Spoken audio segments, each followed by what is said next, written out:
Hey guys, it's Megan, and I am back again to talk to you this week about executive skills function and how it looks for your child, your teenager, and maybe even yourself in your own life. So, thank you for joining me today. If you've never caught me on Facebook or on YouTube before, my name is Megan DeVito, and I am the face behind 10,000 Swords Coaching. I'm a teacher, I'm a mom, and I am an anxiety and confidence coach for teenagers. So, I got lots going on and a lot of things that I want to share with you.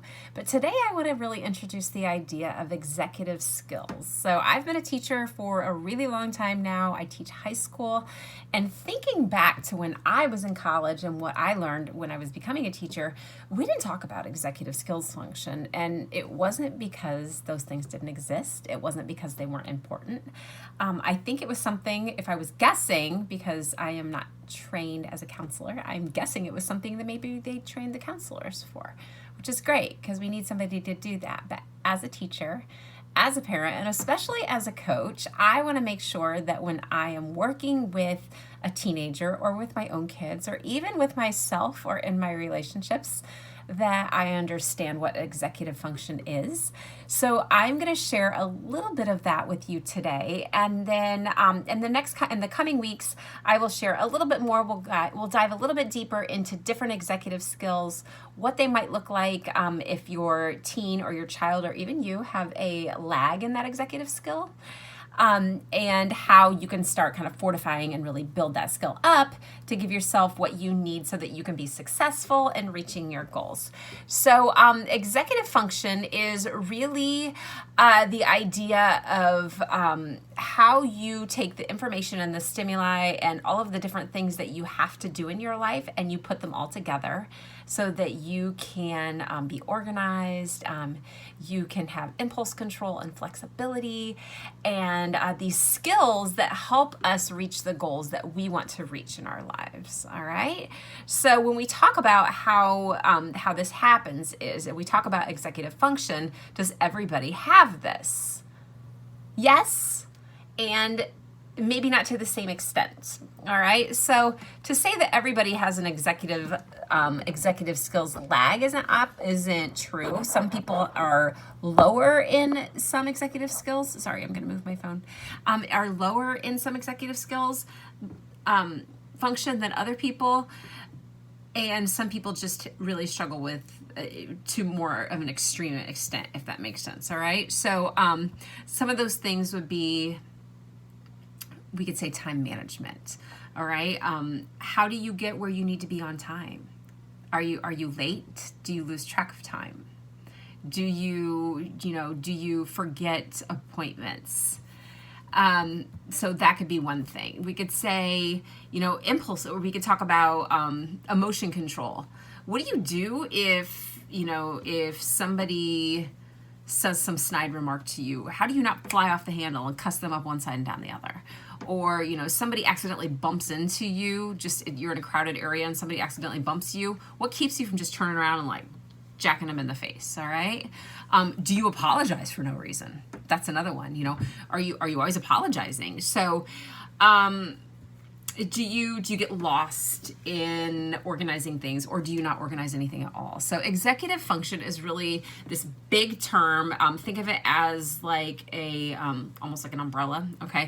And it's for like all of these different processes that your brain does that are required for you to have mental control and self-control and behavior control. All right. So these are processes that we learn over time, from the time that we're a little teeny baby and till we're early 20s-ish, okay? They help us regulate our emotions. They help us to solve problems. They help us to direct our goals. And they help us, develop who we are as a person to get us where we really want to be in life. So when we talk about back, if we go way, way back to when you're little, so let's say you're like 6, 7, 8 months old, and you start showing that you can remember things. You remember that mom put your, maybe mom moved your blanket and you roll over and you grab it, or you drop your passy and you pick it up. All right. About 3 years old, we start to show, I don't want to stick my finger on that hot stove because that will hurt me. So we say, no, that's hot. And then we understand that would be a bad choice. when you're about 6, our attention starts to get all crazy. Like there's so much going on and we're learning so many things and our brain is firing up all over. And then when we get into adolescence, we're starting to manipulate like all this different information and put ideas together and create new thought processes. And then as an adult, we take these huge amounts of information and we sort out what we need and we create plans, or we create things, or we create businesses, or we create all of these different things that we've developed the skills to do since we were a baby. So when we talk about executive skills function, and we talk about brain and what happens, we are all, assuming that we are born with a normal, healthy, functioning brain. So if we take the average person and we say, well, why would this kid whose brain is totally functioning normally, what is happening? Well, when we talk about how synapses develop in your brain, and I'm not a brain scientist, I'm a teacher and a coach, but what I do know, because I do teach with kids who have had a lot of severe trauma in their lives, and stress and anxiety and those things take what are normal synapses and they choke them out.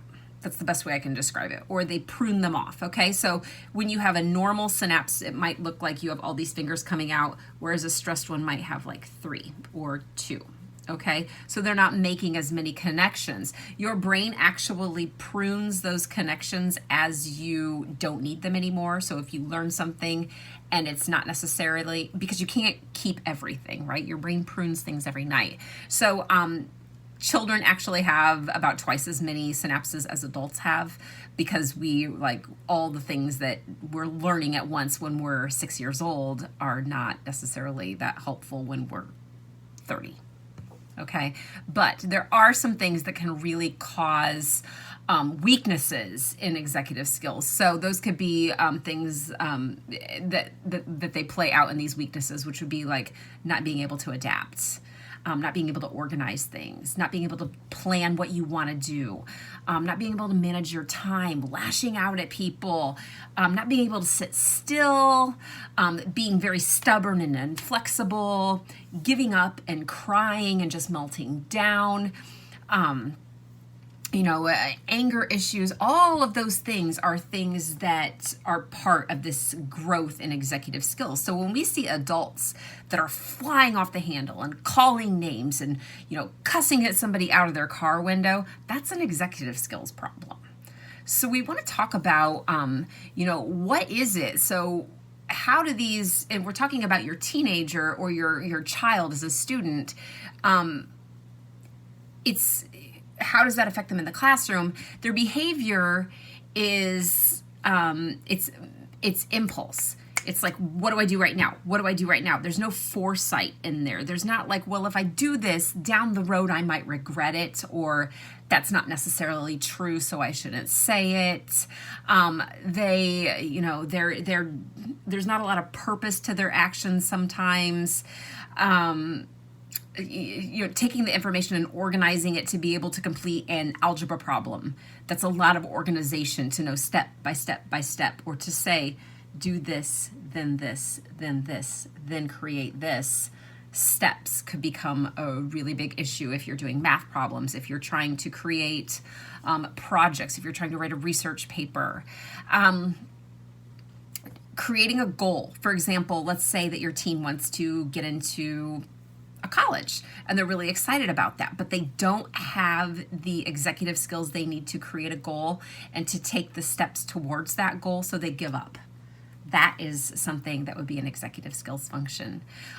People who freak out about feedback, if somebody tells them that they, hey, you could really improve if you did this, and they're like, don't tell me what to do, and they freak out, that is an executive skills issue. That would be, to being really sensitive can be one of those things. Possibly guilty. Time blindedness. I don't mean to point fingers at anyone in my house, but there's a certain adult in my house who can't manage time through absolutely no fault of their own. Time is their thing. That would be a weakness spot for me. A lot of times mine is planning.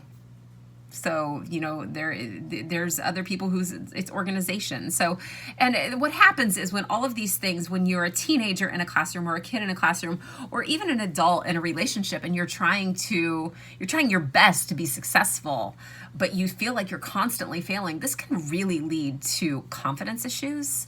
You can become stressed, anxious, depressed, feel like you're worthless. And that's really where coaching steps in, because what we can do is we can say, hey, I see that you really, really struggle with your attention, or I really struggle with your organization. What do we need to do to make you successful? So teachers have so much on their plates, especially with COVID. And I am teaching this from home right now at 2:20 because I'm out with a school full of COVID. So we have so much on our plates. Parents have so much on their plates. And that's where, as a coach, I would come in and say, hey, let's talk about what's going on with you. Let's talk about you wanting to get into this college. What kind of anxiety does that bring up for you? How are we anxious? How do we deal with the anxiety and prop up that skill at the same time, so we can say, I feel your anxiety. We feel it. Now, what can we do to make that skill stronger and ease your anxiety and move one step forward? Okay. So what are some things that can cause executive skills lag or executive skills deficiencies in people? It can be things like having an autism spectrum disorder. It could be that you have an attention deficit issue. That's actually a brain thing. It could be a learning disability. You could be a child of fetal alcohol syndrome. You could have side effects from different medications that affected brain development. It could be that you had a traumatic brain injury, and that could be stress related, or it could be that you conked your head really hard in an accident. Okay, those would both be traumatic. So you could have a type of dementia. You could have brain tumors. You could have epilepsy. You could have schizophrenia, obsessive compulsive disorder, so many different things. And if we think about it, a lot of times I think when we hear this list of things that can cause executive skills disorders, we're like, oh, that's me. Oh, that's me too. Maybe that one time. So they're very common. And if you're seeing this in yourself, me too. And if you're saying, yeah, but I don't know how to do that, I didn't either. Okay. And when I see it in my kids, I'm like, oh, yeah, that too. This is not uncommon. This is not untreatable. It just requires like a little prop. Okay.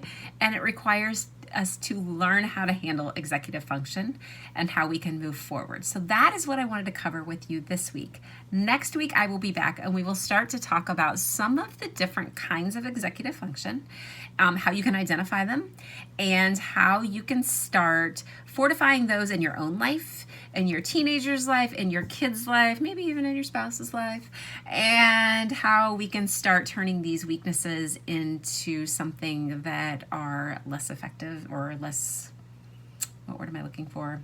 Less of a problem in our lives. All right. So it's really important just to understand that a lot of people deal with executive function issues. Very functioning adults do this. All right. So thank you for watching this week. If you're watching me on YouTube, please take a second to hit that subscribe button, like, follow, share, all of the good things, anything you can do. I am here to help you, your teenager, get through life, to feel less anxious and more confident, and to do all the awesome things that you were meant to do. Take care.